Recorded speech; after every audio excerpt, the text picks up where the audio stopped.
Good morning, everyone. Good morning. I'm going to talk this morning about the third noble truth. This is the good news of the fact that we have the ability to stop suffering. The cessation of suffering is one of the really big turning points. So the first two noble truths, that there is suffering, the truth of suffering, dukkha, that there is a cause of suffering, samudaya, the aggregation of tanha, of cravings that lead to suffering. How is it that we can stop suffering? This is the cessation. So sometimes when people talk about cessation, they talk about nirvana, nibbana. But in the third noble truth, the word is nirodha. So I'm going to talk about nirodha and to try to help us to understand this, that leads us to the fourth noble truth of the path of how to stop suffering. But first we need to understand what it is to stop suffering. One of the great teachers of mindfulness in the West, John Kabat-Zinn, said, pain may be inevitable, but suffering is optional. Yes. So when the Buddha taught, he never said that if you follow this path, you won't fall and break your leg, or you won't get sick, or you won't get old or pass away. He said those things are certain because this is part of the truth of impermanence. Body is impermanent. But how it is that we view these things, whether or not we attach to it, how we experience it, this is really what our suffering is. So if we can learn how to experience our life in a different way, perhaps not so much suffering, or perhaps no more suffering. This is what is meant by the cessation of suffering. In the Bara Sutta, called the Burden, beautiful verses. Surely the five aggregates are burdens, and the individual person is the burden bearer. Taking up the burden is suffering in the world. Putting down the burden is bliss. Having put down the heavy burden without taking up another burden. Pulling out craving along with its root. One is without hunger, fully extinguished.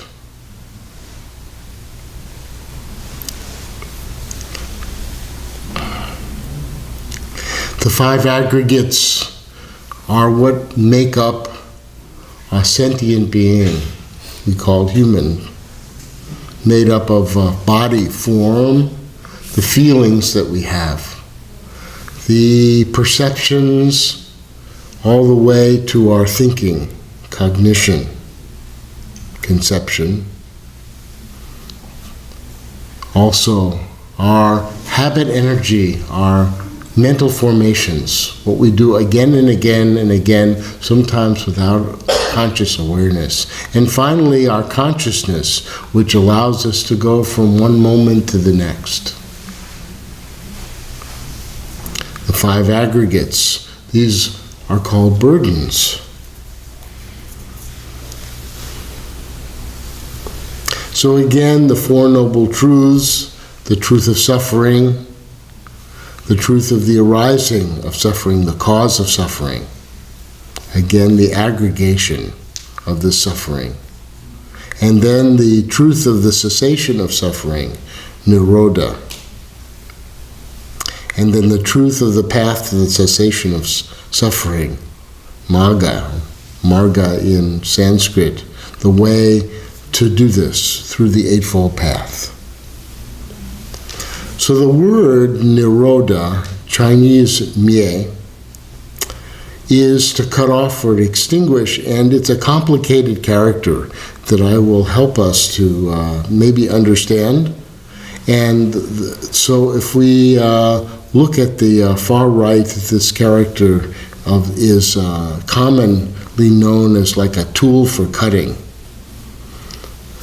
And then next to it there is this radical that is somewhat like fire there. And then there is a cover, and then there's water. So this fire is actually being extinguished in three ways.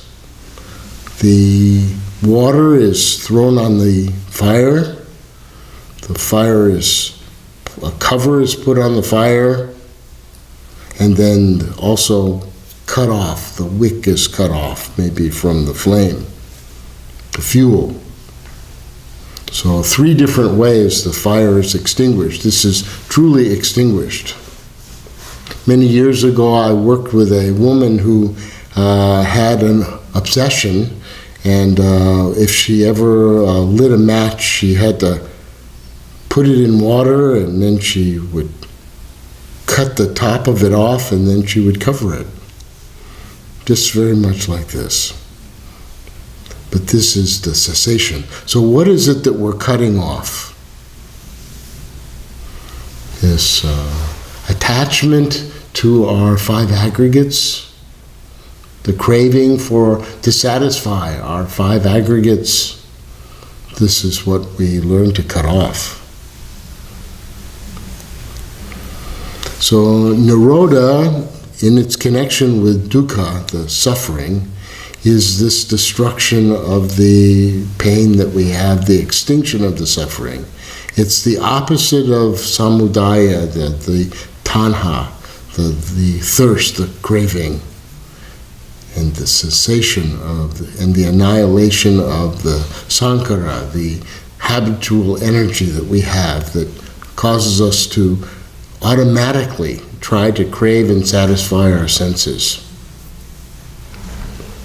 So nirodha is translated in two ways in a text called the Visuddhimagga from the 5th century, written by the Theravadan monk Buddhaghosa, the foundation of the Theravadan school.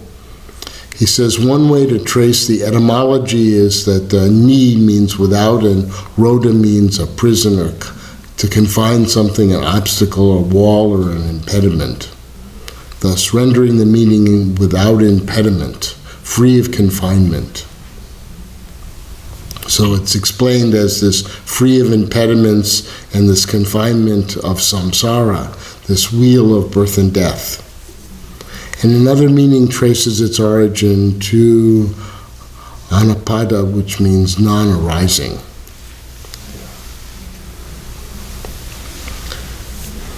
So in the text of the Anapanasati Sutta, there is a reference to nirodha, nirodha upasa, this focusing on cessation.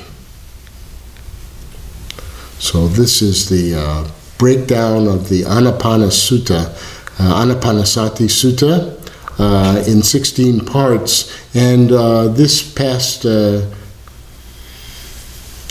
fall we actually had a series of talks on each one of the 16 parts as we were getting ready to practice during the winter retreat, where we read about these and chanted about the 16 parts. So number 15 is focusing on cessation, extinction, nirodha upasa. This is upasi. So interesting, this last section, which is about first focusing on impermanence, and then focusing on dispassion, and then focusing on cessation, and focusing on relinquishment. I think Venerable Kong Yen will talk more about this next week, but last Sunday I was doing a little bit of preparation for the talk, and I had a question about the Chinese section, and not necessarily here, but in the Heart Sutra. And I went around looking for somebody to help me with this, and Master was talking with someone, and the other venerables were all talking with someone, and Venerable Kongshi was talking to somebody in Malaysia, so I couldn't ask her. And there, just standing and observing quietly, was the Venerable from Indonesia who was visiting us from Chicago, Venerable Rongchen. And she was just standing, but I don't know her very well, just talked with her a few times, but I figure she knows Chinese, so I went over and I asked her this question. And in the middle of asking her this question, another question came to my mind. I asked her that question, and suddenly I was in the middle of this teaching that I was receiving from her about relinquishment and about these 4 sections, and she was saying how each one of these 4 sections is connected to the 4 Noble Truths. Oh my, I didn't, that impermanence, of course, I hadn't seen that. Yes, this indeed is the Noble Truth of suffering, and dispassion has to do with the attachment to tanha, to craving, and then cessation, part 3, and then the focusing on relinquishment was related to the Eightfold Path and to the 37 factors, she was saying, all of these teachings on the path. And I had not put that together ever before, and I was a little bit doubting what she said. After I heard this, it was very profound, but I wasn't quite sure. So I went to Venerable Kong Yen, and I asked her, and she acted as if, of course, I should know this. And she said, "Oh, don't you remember Master was talking about this the other day, a few weeks ago?" I said, "No, I don't remember." She says, "Well, you probably weren't ready for it." So, thank you. Next week she will make it more clear. So this cessation of suffering is found in the Anapanasati too. This is all part of the importance of recognizing that there is this opportunity that we have to stop suffering. We just need to learn how to do it. But we have to know that it can be done first. So is Nibbana or Nirvana, is it the same as Nirodha? Actually, this word here should be Nirodha, not Nirvana. This is a little misprint. So we should look and see if they're the same. So it turns out that the word in Chinese, Nipan, is really a transliteration of the word nirvana, but the words themselves do have a little bit of a meaning that's connected to nirvana, I believe. I don't know for sure. But the word for this word nye, is a picture of the earth, and the sun is beating down on the earth, making clay, and then that is in the water.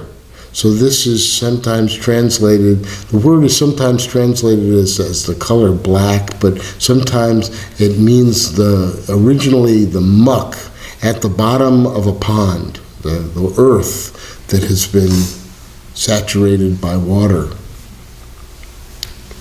So that's a little bit like the notion of the lotus flower that grows out of the muck of the bottom of the pond, which represents our enlightenment. that we can utilize the material of the muckiness of our own lives, the difficulties that we have, and we can learn to transform ourselves, and we can grow this lotus flower that we can then sit on and be enlightened. If you come here in the fall, you'll see the pond out here full of beautiful lotus flowers. But I don't recommend sitting on them unless you're enlightened. So, the second character, Pan, is a picture of a boat with oars made out of wood from the tree. And this reminds me, this means traveling from one shore to the other, from samsara to nirvana, very famous sutta that talks about the raft, how we go from the shore of suffering to being released from suffering. So maybe there's a little bit of connection here between this transliterated word and the Chinese. So nibbana or nirvana, this means unbinding. Etymologically, the term nibbana derives from the prefix ni, out or without, as before, and vana, which means to blow or to go or to move. So it's kind of like the blowing out of the flame. Again, this whole notion of extinguishing the flame. So there have been a number of commentators who have said things about nirvana and nirodha, and some of them are accurate and some of them not so accurate. So this one commentator, Graham Harvey, says the third noble truth is nirvana. Well, not exactly, it's nirodha. The Buddha tells us that an end to suffering is possible, yes, and it is nirvana. Nirvana is the blowing out, just as a candle flame is extinguished in the wind from our lives in samsara. It connotes an end to rebirth. And in Tibetan, the term for nirvana is actually the extinguishing of a flame. So perhaps he got it from this. So actually the blowing out is nirodha. And also nirvana and the third noble truth. This is a problem among some of the commentators who may not have the knowledge of actually what it feels like to be in the deeper absorptions, perhaps. So the cessation and continuity of becoming, bhava nirodha, sometimes is called nibbana. So this commentator, Wapola Rahula, this must be his Dharma name, says, let us consider a few definitions and descriptions of nirvana as found in the original Pali text. It is the complete cessation of that very thirst, the tanha, the craving, giving it up, renouncing it, emancipation from it, detachment from it, the abandoning and destruction of the craving for these five aggregates of attachment. That is the cessation of dukkha. This is the cessation of continuity and becoming, the bhava nirodha. This is nibbana. This is a very good description.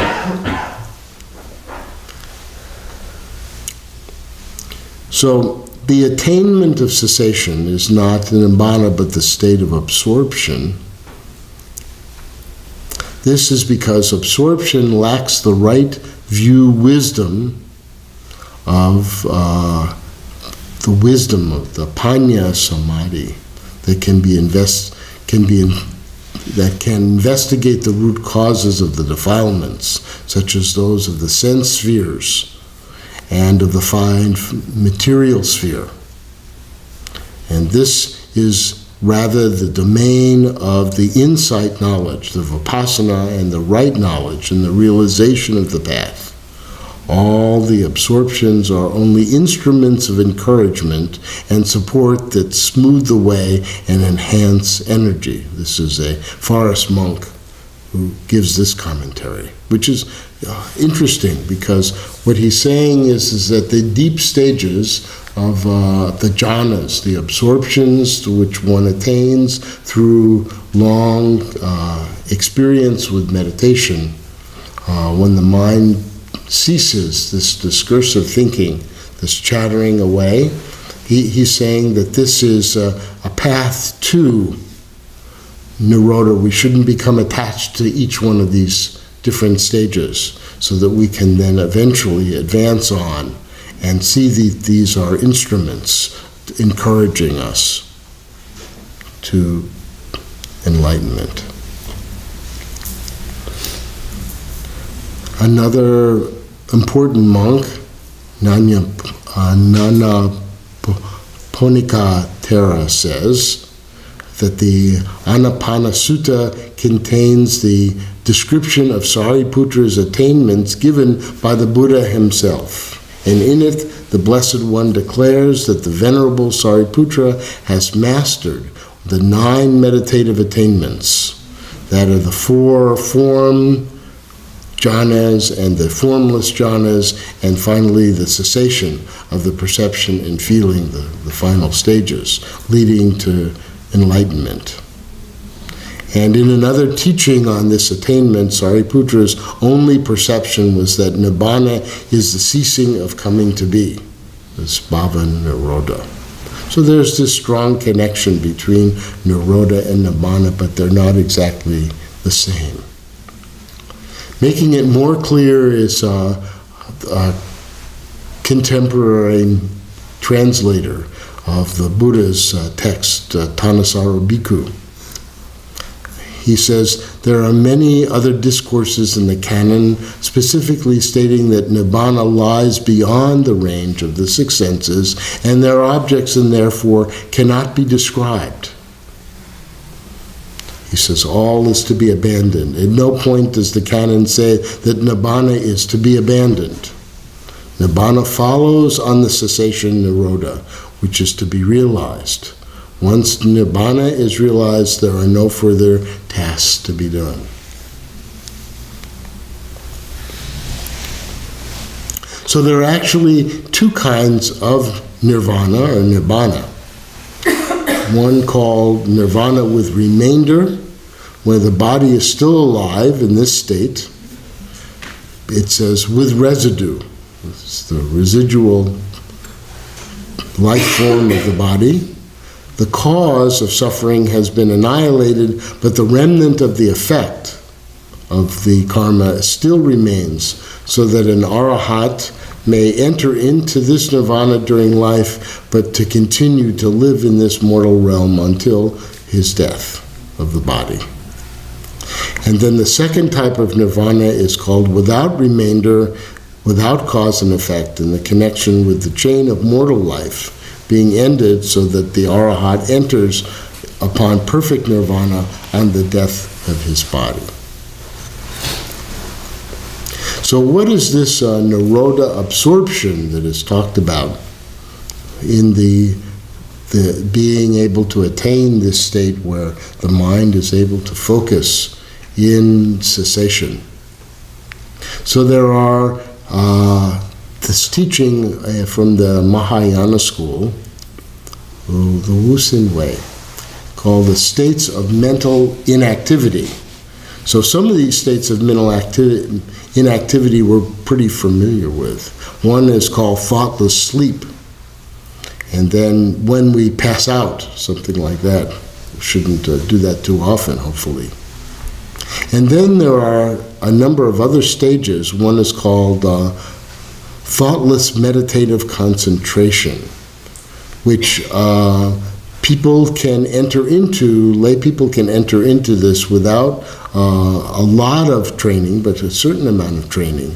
And then the last 4 stages, a person has to be very strong in their practice, called non-arising perception, conception, the concentration of thorough cessation, and the state of nirvana without remainder, obviously. So these are the 6 stages. So this is kind of a deep understanding. I'm not sure I can go into it too much, but this is said that the meditative attainment of this cessation is a very deep state of meditation concentration where the sensory and discriminative mental functions are completely extinguished. And this is the state of mental activity that we perhaps sometimes will experience in our deepest meditation. I think it's maybe I would have to talk with the Venerables about this a little bit more, but certainly it would have to be beyond the second form jhana to be able to be in this state where there's a cessation of the discursive thought completely.